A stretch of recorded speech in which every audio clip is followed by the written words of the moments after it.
очень многие думают, что Джон Леннон — это такой мега-лидер, а Йоко Оно — это нечто такое маленькое при нем. Да? Вот на самом деле хочу всех разубедить и сказать, что ситуация во многом противоположна, что Йоко Оно — это очень мощный интеллектуал и художник очень большой, которым она уже практически была до встречи с Джоном Ленноном.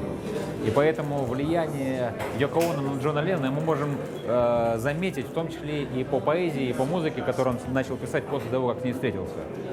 Вот, и поэтому вот данный конкретный шаг, а Леннон, он был не чужд каким-то общественным действиям, то есть он прекрасно понимал, и он встал на пути, когда он почувствовал, что вот рок-музыка превращается в момент манипуляции, да, что вот типа вот сегодня это свобода, а завтра уже кто-то тебе скажет, типа вот вы не могли бы нам, вот, и соответственно он каким-то образом не соответствовал вот, роли чистого, там, я не знаю, как называется, рок-музыканта, что ли, или поэта. И она на него очень сильно повлияла. Поэтому эта фотография, она относится к специфической категории фотографий, так называемых документаций, акций и перформансов.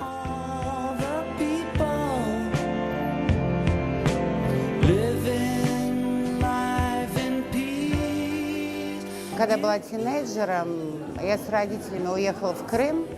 У меня были длинные волосы, и вокруг меня крутилось бешеное количество студентов МГУ, и они меня называли Йокой Оной. А потом, совершенно так случайно, года полтора назад, когда я не знала об этом проекте, я была за границей, включила французский канал ТВ5, и там документальный фильм показывали как раз об этой акции и всю историю. Поскольку я знаю французский, я думаю, боже мой, вот вроде что-то слышала, а теперь знаю все подробности. Вдруг мне звонят.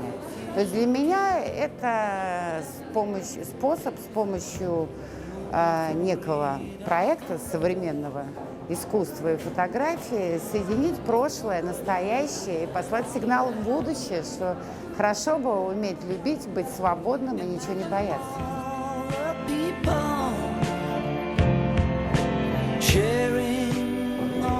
The first time that I saw John Lennon was in Amsterdam, of course. This is in Amsterdam, room 902 in the Amsterdam Hilton.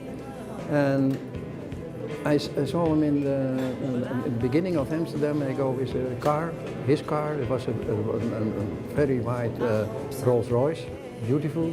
And then we go to the Hilton Hotel, and there we make the first session. And totally I've made 5 or 6 sessions, I don't know exactly.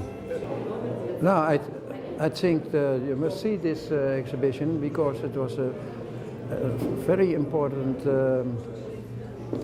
in the 60s was very important because it was the time of the flower power, and just in this room you live, you come back in the time of the flower power, and then you think maybe about war is over, herpes, bad peace, maybe it changed your life, and I don't know.